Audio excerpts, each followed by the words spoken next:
ఈరోజు మనం onus robotic hospital చంపాపేటలో ఉన్నాము. ఈరోజు మనం తెలుసుకోబోయే విషయం ఏంటంటే, ఎప్పుడన్నా ఎవరికన్నా ఏదన్నా యాక్సిడెంట్ జరిగిందనుకోండి, ఎముకలు ఇరిగిపోతాయి. ఇరిగిన తర్వాత కొన్ని సందర్భాల్లో అవి సరిగా కట్టుకో, వయసు రీత్యా కావచ్చు, వెయిట్ వల్ల కావచ్చు, వాటి వల్ల ఎముకలు సరిగా కనెక్ట్ కావు. సో వీటన్నిటి గురించి తెలుసుకోవడానికి మనతో పాటు ఈరోజు డాక్టర్ రాజశేఖర్ పప్పు డాక్టర్ గారు ఉన్నారు, ఆర్థోపెడిక్ సర్జన్ ఆయన. సో ఎలాంటి ప్రొసీజర్స్ ఉన్నాయి వీటన్నిటి గురించి తెలుసుకుందాం. సార్ నమస్కారం. సార్ నమస్తే. సార్ ఇప్పుడు నేను చెప్పినట్టు ఇలాంటి ట్రామా కేసెస్ కానీ లేదా ఇంకేదైనా ఎముకలు ఎరగడము, అవి సరిగా అత్తకపోవడము, ఇన్ఫెక్షన్స్ రావడము, వాటితో కాళ్ళు వంకరలు అయిపోవడము, హైట్ తగ్గడము, ఇవన్నీ మనం చూస్తూ ఉంటాం కొంతమంది దగ్గర. సో ఇలాంటి వాటికి ఆ సమస్యల నుంచి బయటపడేటటువంటి ప్రొసీజర్స్ ఏమైనా ఉన్నాయా సార్? ఫస్ట్ ఏంటంటే మనకి చూసుకోవాల్సింది ఎప్పుడు ఈ ప్రాబ్లం వస్తుంది. ఓకే. రెండు ఏంటంటే బాగా severe trauma, okay, high velocity ఇంజరీస్లో ఏమవుతుందంటే మనకి ఫ్రాక్చర్ అయినప్పుడు ఆ ఎముక చుట్టూ ఉండే కండరాలతోటి అటాచ్మెంట్ పోతుంది బోన్కి. పోయినప్పుడు అది మనకి ఏమవుతుందంటే దానికి బ్లడ్ సప్లై ఉండదు. అవును, బ్లడ్ సప్లై లేక అది ఒక నెక్రోటిక్ బోన్ లాగా అయిపోతుంది, చచ్చిపోద్ది అనమాట, డెడ్ అయిపోతుంది బోన్. ఆ నెక్రోటిక్ బోన్ ఉన్నప్పుడు మనకి ఎముక అతకదు ఫస్ట్ థింగ్. ఓకే. సో ఇదేంటంటే మనకి క్లోజ్డ్ ఇంజరీస్లోనూ ఓపెన్ ఇంజరీస్లోనూ అవ్వచ్చు ఈ ప్రాబ్లం. క్లోజ్డ్ అంటే ఏంటంటే మనకి చర్మం కట్ కాకుండా ఉంటుంది.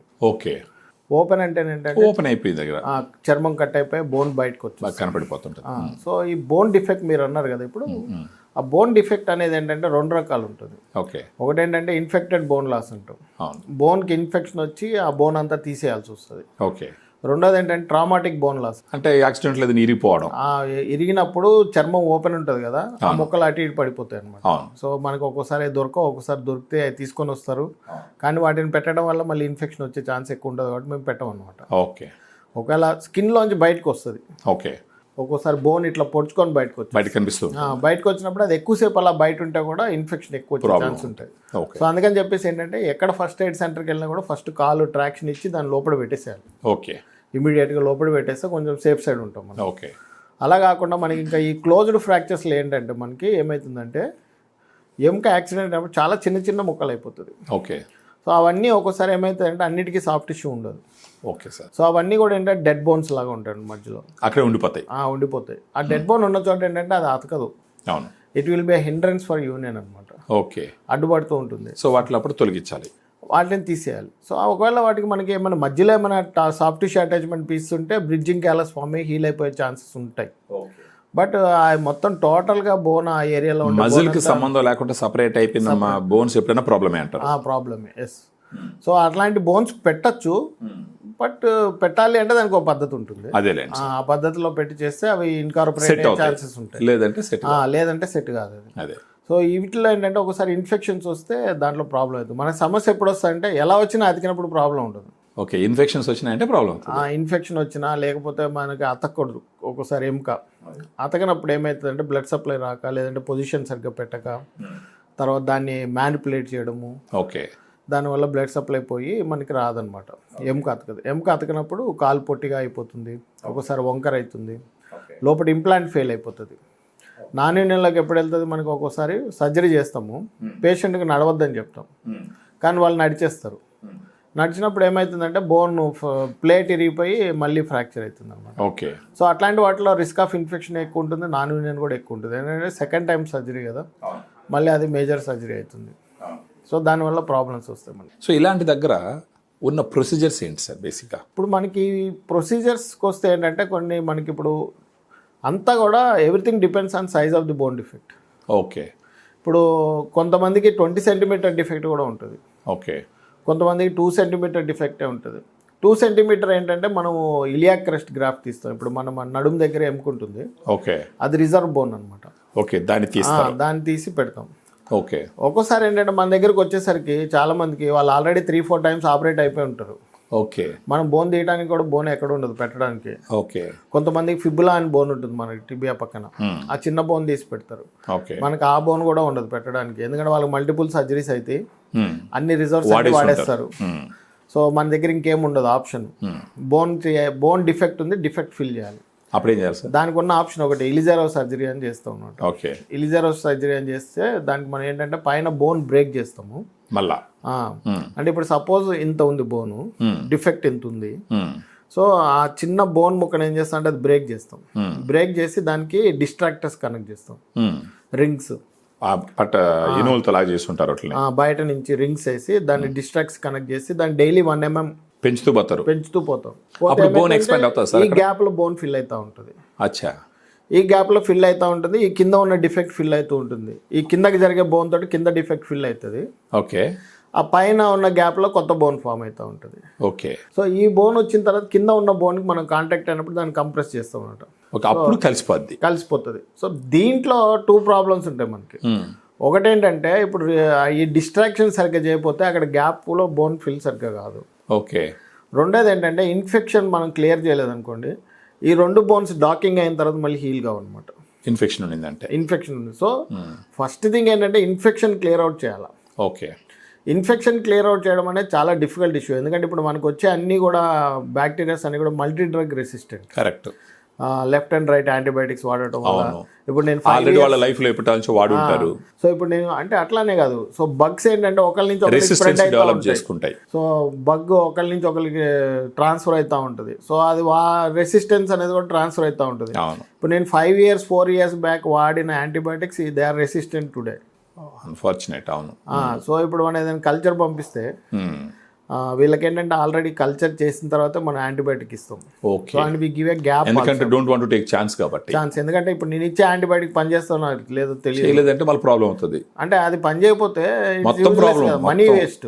First thing is resources. So compulsory culture important. Plus ఏంటంటే ఈ పేషెంట్స్ మన దగ్గరికి వచ్చేసరికి దే ఆర్ ఫైనాన్షియల్లీ డెబిలిటేటెడ్ ఉంటారు. అవును.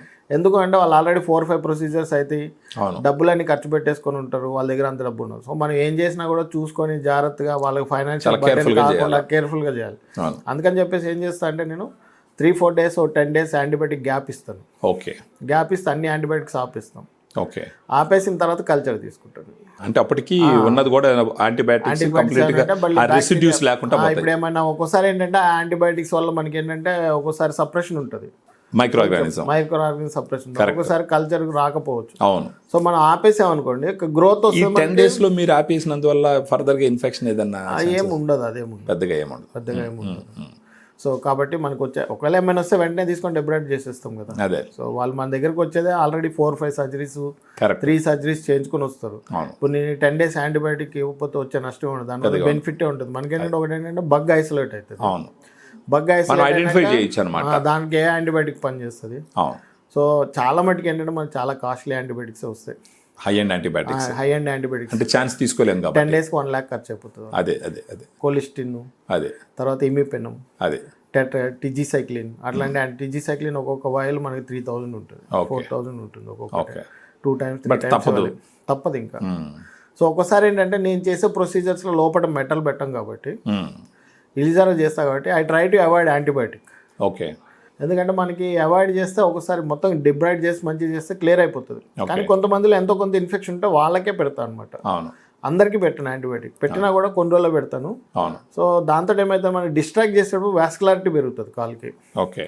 సో అందుకనే మనం డయాబెటిక్స్ పెరిగిందంటే మళ్ళీ బ్లడ్ సర్క్యులేషన్ రిస్టోర్ అవుతుంది ప్లస్ రీజనరేషన్ స్టార్ట్ అవుతుంది. దానివల్ల ఏమైనా ఇన్ఫెక్షన్ కూడా తగ్గుతుంది. సో ఈ విధంగా గ్యాప్ తీసుకొని కల్చర్ చేసి తర్వాత యాంటీబయాటిక్ ఏందనేది యాంటీబయాటిక్ ఏంటనేది డిసైడ్ చేస్తాం. చేసి టూ కాస్ట్లీ ఉంటే పేషెంట్ పెట్టుకోలేనప్పుడు ఐ వెయిట్ అనమాట. ఓకే.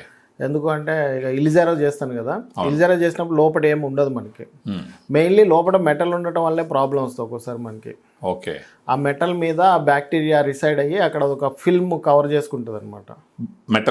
మెటల్ మీద దాని చుట్టూతో ఒక ఫిల్మ్, బయోఫిల్మ్ అంటాం అది. Correct sir. ఆ బయోఫిల్మ్ కవర్ చేసేసుకుంటుంది. So it acts like a shield అనమాట. It won't allow antibiotic to reach the bacteria. Okay. So ఆ బ్యారియర్ని మనం బ్రేక్ చేయాలి. సో అందుకని చెప్పేసి ఏంటంటే మనం డిబ్రైడ్ చేసినప్పుడు we have to be very radical. Okay.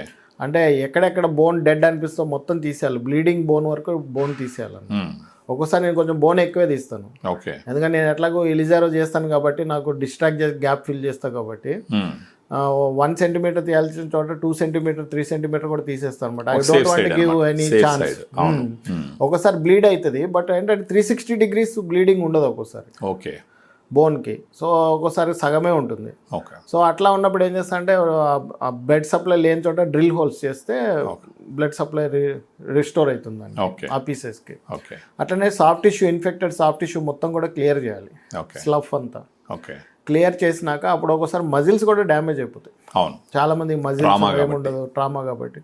So అవన్నీ క్లియర్ చేసి స్కిన్ క్లోజర్ అయిన తర్వాత మనం డిస్ట్రాక్ట్ చేస్తే ఓకే, మనకి ఇన్ఫెక్షన్ క్లియర్ అయిన తర్వాత సో వీటన్నిటి చేసినారనుకోండి సార్, మీరు బోన్ మళ్ళా రీసెట్ అయ్యి నార్మల్ అవుతుందా? నార్మల్ అవుతుంది. They can take all kinds of activities. ఆ తర్వాత మామూలుగా నడవచ్చు, నడవచ్చు, బాక్సింగ్ పోవచ్చు, జంపింగ్కి వెళ్ళొచ్చు, ట్రెక్కింగ్కి వెళ్ళొచ్చు, యాజ్ యూజువల్ తాగవుతుందా? నార్మల్ ఓ సూపర్. నార్మల్ బోన్ వస్తుంది, ప్లస్ ఇంకా స్ట్రాంగ్ బోన్ కూడా ఉంటుంది. కాకపోతే ఏజ్లో డిఫరెన్స్ ఉంటుంది కదా, కొంచెం తక్కువ ఏజ్లో అంటే ఈజీగా సెట్ అవుతుంది, కొంచెం ఏజ్ ఎక్కువ అయితే కొంచెం టైం పట్టచ్చు. అలాంటి అంటే ఇలాంటి వాళ్ళకి ఏంటంటే నేను ఇలిజారో డిస్ట్రాక్షన్ టెక్నికే మాడిఫై చేశాను అనమాట. ఓకే. సో నా టెక్నిక్లో ఏంటంటే there is no difference in the age. ఓ, ఎవరికైనా కూడా ఆ గ్యాప్లో డిఫెక్ట్లో బోన్ అనేది కంప్లీట్గా ఫిల్ అవుతుంది. ఓకే. రెగ్యులర్గా అందరు చేసే ఇలిజారో డిస్ట్రాక్షన్ టెక్నిక్, నేను చేసే ఇలిజారో డిస్ట్రాక్షన్ టెక్నిక్ కొంచెం డిఫరెంట్ అది. ఓకే. సో దానివల్ల ఏంటంటే నా దాంట్లో బోన్ డిఫెక్ట్ అనేది ప్రాబ్లం ఉండదు. ఓకే. సో ఓన్లీ నాకు డాకింగ్ సైడ్ ప్రాబ్లమ్స్ ఉంటాయి చాలా మందికి, ఓకే. అది అందరికి ఉన్నట్టే నాకు ఉండదు. బట్ నేనేంటంటే ఇన్ఫెక్షన్ క్లియరెన్స్ అచీవ్ చేస్తా కాబట్టి దాన్ని చాలా కేర్ఫుల్గా తీసుకుంటారు కాబట్టి సక్సెస్ రేట్ ఎక్కువ ఉంటుంది మీకు. Perfect sir, perfect. సో మరి నాన్ యూనియన్ అనేది డాకింగ్ సైట్లో చాలా తక్కువ. Very good sir, fantastic. Thank you sir, thank you. So చూసినారు కదా, ఇప్పుడు ఎవరికన్నా సరే యాక్సిడెంట్లు జరుగున్నా, ఇంకేదన్నా పడ్డా, ఎముకలు ఇరిగి మన దినచర్యని కొనసాగించవచ్చు అని చెప్పేసి డాక్టర్ గారు చెప్తున్నారు. సో ఎవరికన్నా ఇలాంటి ఇష్యూ ఉన్నప్పుడు ఖచ్చితంగా ఈ సర్వీసెస్ను వాడుకోండి. Thank you very much.